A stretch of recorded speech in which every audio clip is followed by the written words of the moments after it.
was delivered to the U.S. Navy, and we are very honored and tickled pink to have in our stable of airplanes an F-8F-2 Bearcat, and that's what we'd like to talk about today.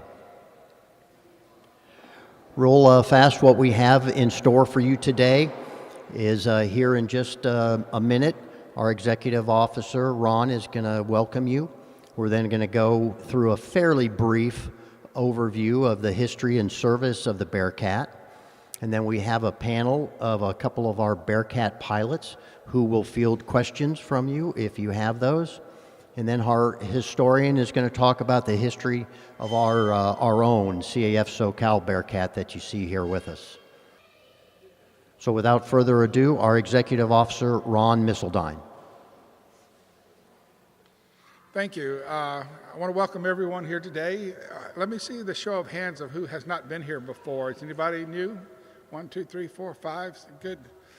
If you're not on our email blast list, make sure to see Yvonne over here. She can put you down, and you'll see her in the black. And you'll get updates on what all we do and all the activities we've got going here. Another good source is our Facebook page, our Instagram, and also our web page. So I want you to take a look at those and find whatever you're interested in. We welcome you to join and to come to other events we have here. And I think you'll like it. It's a good place to hang out and good people to talk to. And when we first think we know a lot, we find out from our visitors that there's a lot more to be known. So we do welcome you and your comments, and we hope you enjoy today's presentations. Thank you. I'm Rob. Here we go. Let's talk a little bit about the Bearcat. In June of 1942, so this is less than a month after the Battle of Midway, Grumman executives met with some of the veterans of that battle, and it was at that meeting that Navy legend Jimmy Thatch emphasized the importance of climb rate. And at that, the initial concept for the Bearcat was born. In late 1943, so a little over a year later, Grumman start to get busy at actually developing the airplane. And they took to heart what Jimmy Thatch had said with the climb rate and the importance of that in a fighter. And they knew that they had to maximize the power to weight ratio of the airplane in order to get the best climb rate out of it. So their challenge was to build the smallest and lightest airframe around the most powerful aircraft engine at the time, and that was the Pratt & Whitney R2800 that you can see there and is fairly well on display on the aircraft itself. Okay, they also, during that time between 42 and 43, they were watching what was happening in the Pacific Theater of Operations, how the carrier warfare was coming out, and also they were learning that with all the production of carriers, that they needed this new airplane to be able to operate from the smaller escort carriers. The Hellcat at the time in late 43 was just getting into the fleet in numbers, but it was big enough and heavy enough that it had to operate from the larger fleet carriers. So that left the now obsolete Wildcat, the F-4F, as the only fighter that could operate off the escort. So they wanted this new airplane to be able to operate out of both. There was also some concern in some circles within the Navy and the Bureau of Aeronautics that the Hellcat, it was unknown at the time how the Hellcat was truly going to fare against the Zero. So they wanted something that was going to come out and be faster and more maneuverable. So they got to work. There's a graphic in the program. If you didn't get a program and want to steal back to the table in the back, there are programs available. Thank you, John. There is a graphic in there that shows the, if you will, the bar napkin sketch of the first design of the Bearcat. Some of the features that the Bearcat had, it was 5 feet shorter than the Hellcat. And the Grumman designers did use a lot of the existing characteristics of the Hellcat to start their design. They had a bubble canopy, which was the first for a Navy fighter. That allowed them the great visibility that a bubble canopy offers, but it also allowed them to eliminate some of the fuselage, the structure of the fuselage immediately behind the canopy.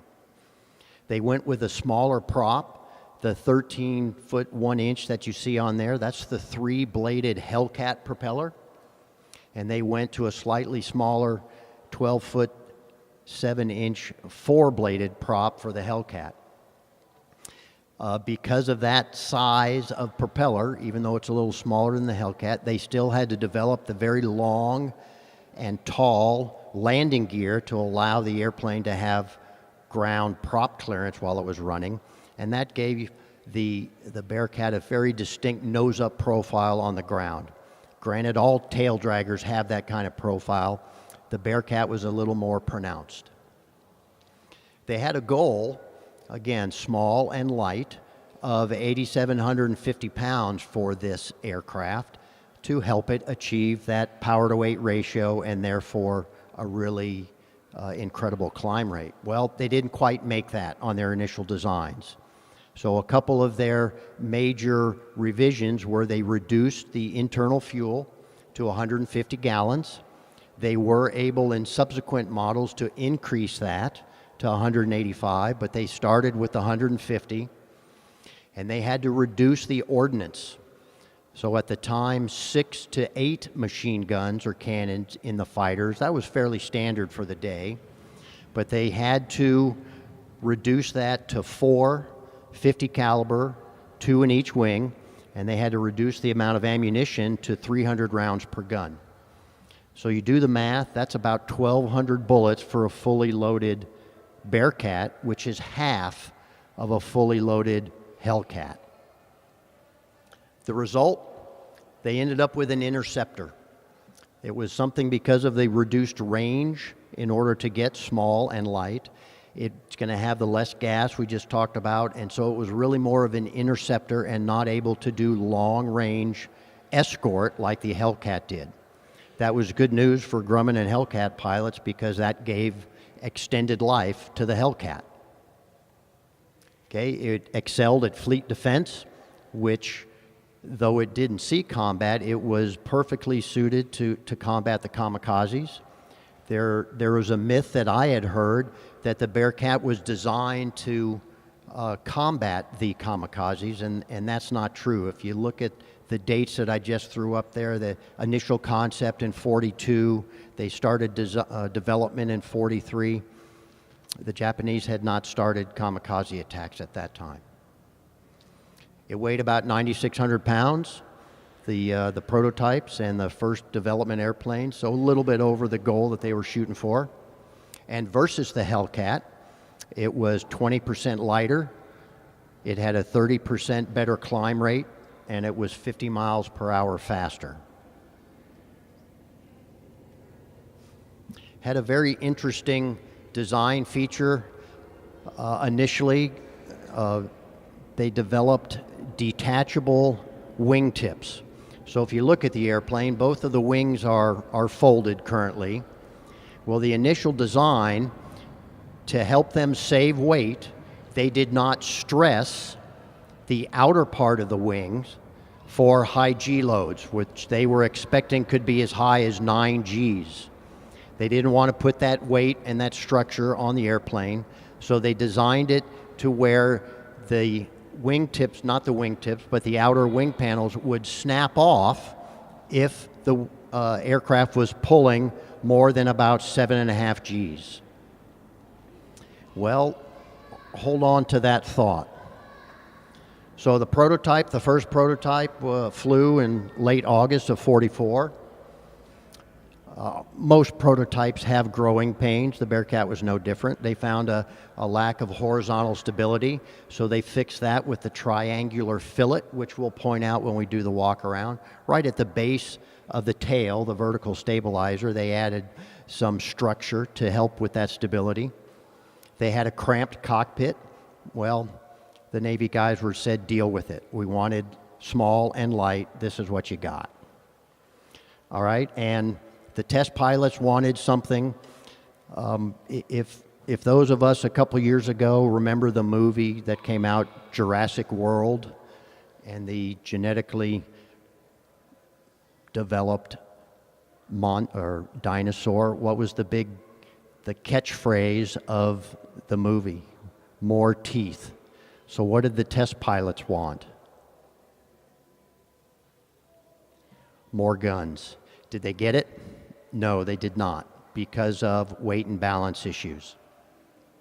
Okay, the first production airplane was delivered, as I mentioned, to February 45 to the Navy. Approximately 1,260 of them were built. Those are production variants, not including the prototypes or some of Grumman's own civilian airplanes. Okay, VF-19 accepted the first operational Bearcat, and they were considered operational by the Navy in May of.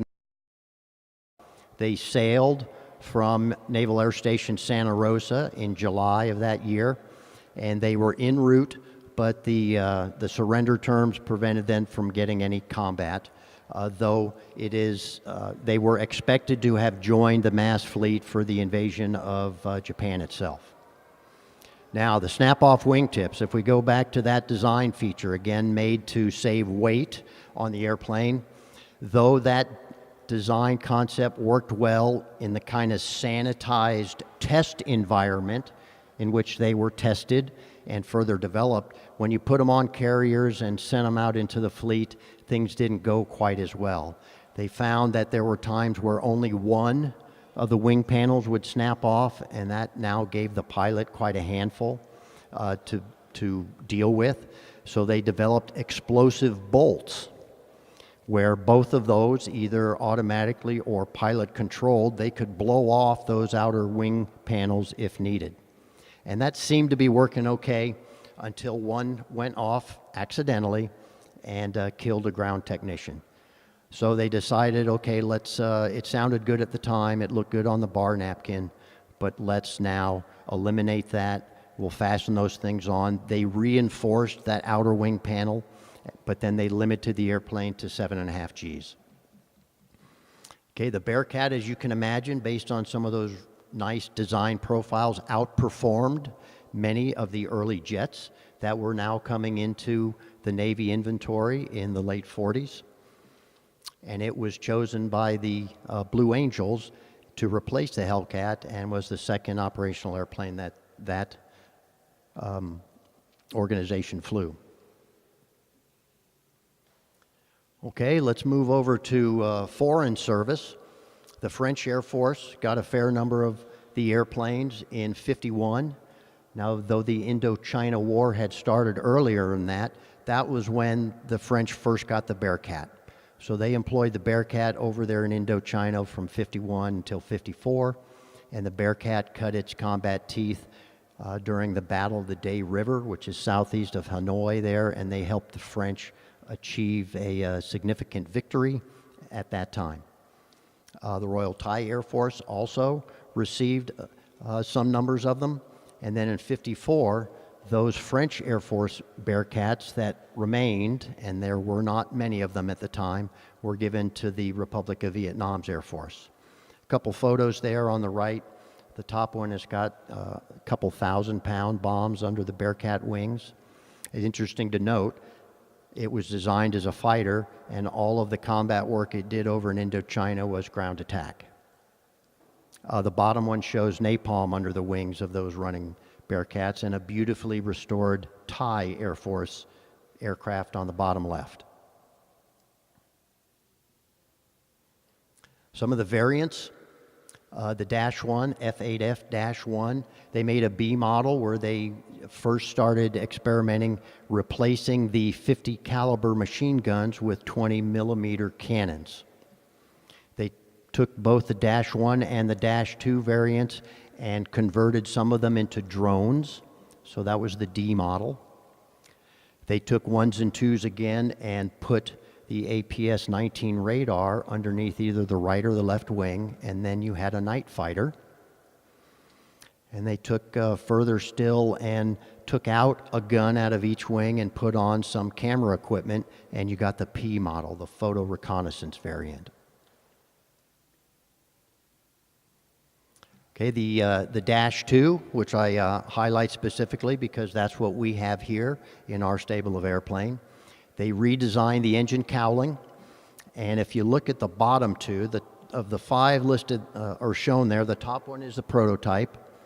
The middle 3 are all Dash 1s, with the middle and the yellow one being the Dash 1 painted as the Blue Angels flew them.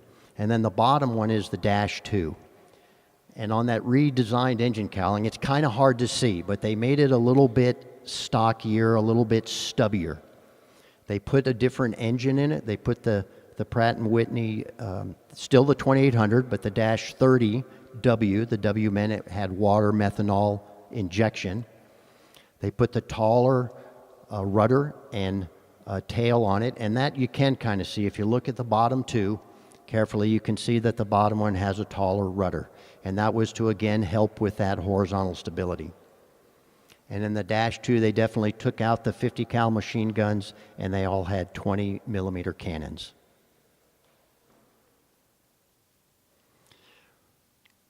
So by now, if we're into the early 50s, there are Bearcats in 24 different Navy and Marine squadrons. But the Korean War kicks off, and the decision was made that at the time, the jet aircraft coming into service just had the right characteristics, and so the Bearcats started to get withdrawn from service and were being replaced by the jets. So even though they were in number in the U.S. Navy in the early 50s, they did not see combat, as I mentioned earlier, in the U.S. forces. But the Bearcat has enjoyed a very prosperous life in civilian hands following its time in the military.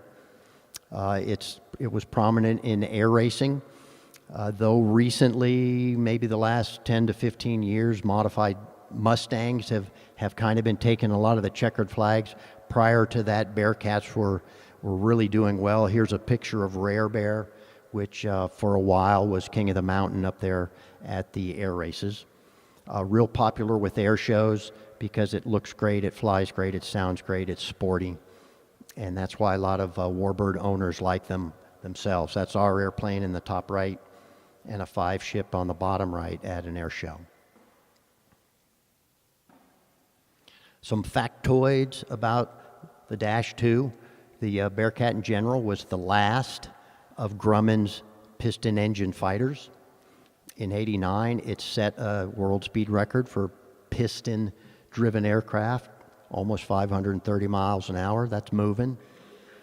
And in the early 70s, it set a time to climb. So with this average of 6,400 feet per minute climb, it sounds like Grumman got it pretty well in designing this climb rate machine.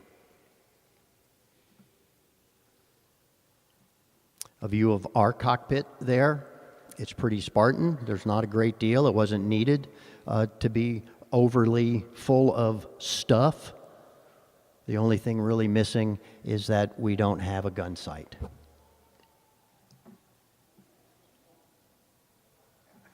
Okay, what I'd like to do now is I would like to invite our esteemed panel of Steve and Gary, if you would join us. Can I ask you guys to come up here to the table? Up there's a microphone. And if you could turn that on, I'm going to open the floor up to the crowd.